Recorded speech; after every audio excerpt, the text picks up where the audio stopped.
is incredible. I come into work every morning at 7 o'clock. I open the newspapers, and I can tell you that when I read a story that bears absolutely no resemblance to the issue I was involved in, I was in the room the day before when it was being settled, 8 out of 9 times it's fabricated, and all of these anonymous sources. I'm sad to say that you and your colleagues have fallen into this trap of fake news. No, it's not fake news. We're trying to understand what is going on there. We're not making factual claims a lot of the time. We're asking questions that you don't like. Look, Michael Flynn... No, not at all. You can ask away. Ask away. Why is there this constant confusion in which the president sort of speaks, someone then has to go around with a bucket and a shovel, picking up the pieces, trying to clarify to the allies around the world as to what is going on?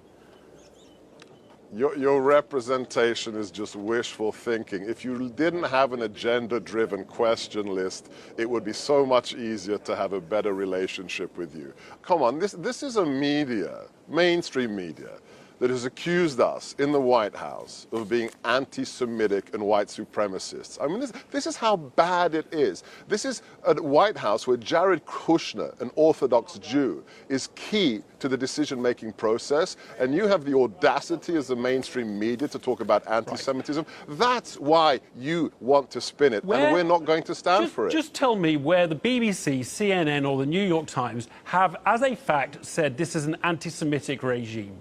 Look at the response to the Holocaust Memorial Statement. I ask your viewers to Google it now. Right. That's quite different to saying... Not at all. Not at all. It's quite different to saying. That's what the response was. That for some anti-Semitic reason, we didn't explicitly use the word the Jewish Holocaust. Is it the case you plan no action against the press? The press will carry on and do its job and be allowed to do its job exactly as it always has?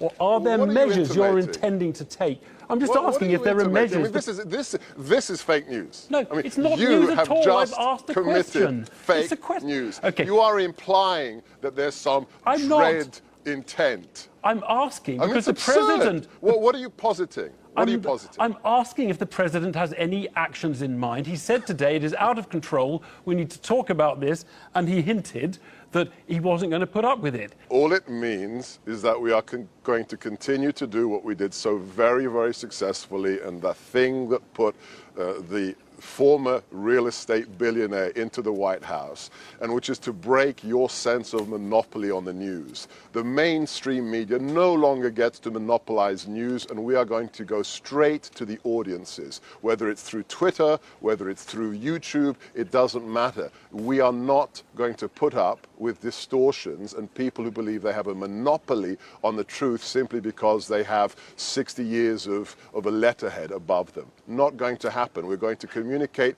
with our audiences, domestic and international. That's all the president meant.